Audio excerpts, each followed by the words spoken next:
Well, Mr. Chairman, the Joint Chiefs, generals, admirals, commanders, officers, senior enlisted, NCOs, enlisted, and every member of our American military, good morning.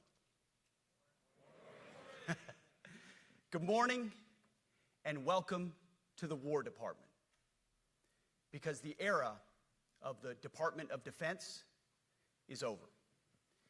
You see, the motto of my first platoon was, "Those who long for peace must prepare for war." This is, of course, not a new idea. This crowd knows that.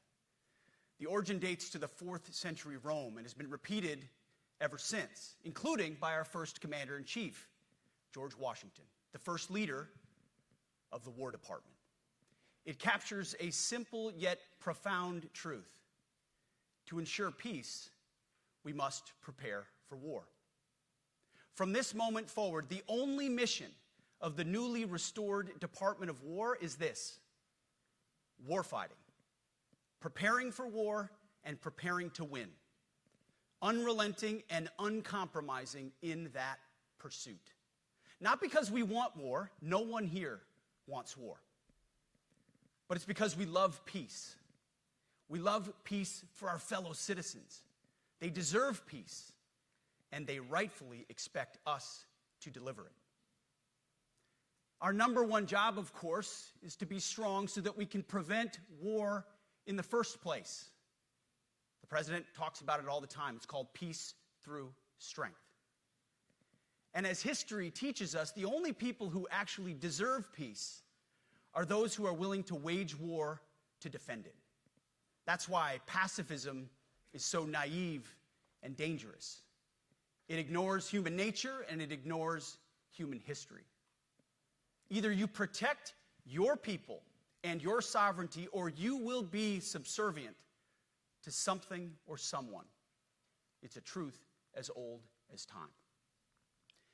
And since waging war is so costly in blood and treasure, we owe our republic a military that will win any war we choose, or any war that is thrust upon us.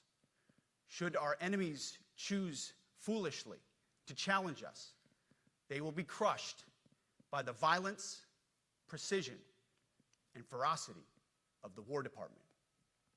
In other words, to our enemies, F-A-F-O.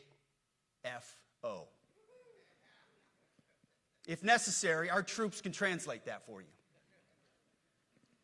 Another way to put it is peace through strength, brought to you by the warrior ethos. And we are restoring both. As President Trump has said, and he's right, we have the strongest, most powerful, most lethal, and most prepared military on the planet. That is true, full stop. Nobody can touch us. It's not even close. This is true largely because of the historic investments that he made in his first term, and we will continue in this term. But it's also true because of the leaders in this room and the incredible troops that you all lead. But the world, and as the chairman mentioned, our enemies get a vote.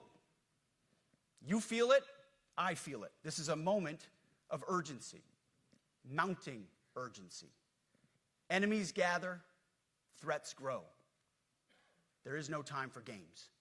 We must be prepared. If we're going to prevent and avoid war, we must prepare now. We are the strength part of peace through strength. And either we're ready to win or we are not.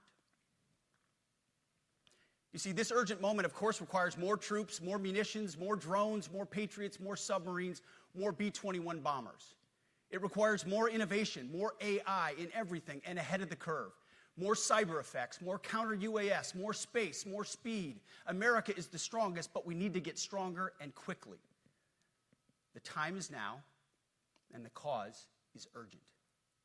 The moment requires restoring and refocusing our defense industrial base, our shipbuilding industry, and onshoring all critical components. It requires, as President Trump has done, getting our allies and partners to step up and share the burden. America cannot do everything.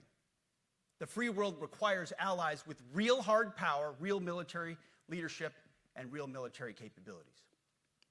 The War Department is tackling and prioritizing all of these things. And I'll be giving a speech next month that'll showcase the speed, innovation, and generational acquisition reforms we are undertaking urgently. Likewise, the nature of the threats we face in our hemisphere and in deterring China is another speech for another day, coming soon. This speech today, as I drink my coffee, this speech today is about people, and it's about culture. The topic today is about the nature of ourselves. Because no plan, no program, no reform, no formation will ultimately succeed unless we have the right people and the right culture at the War Department.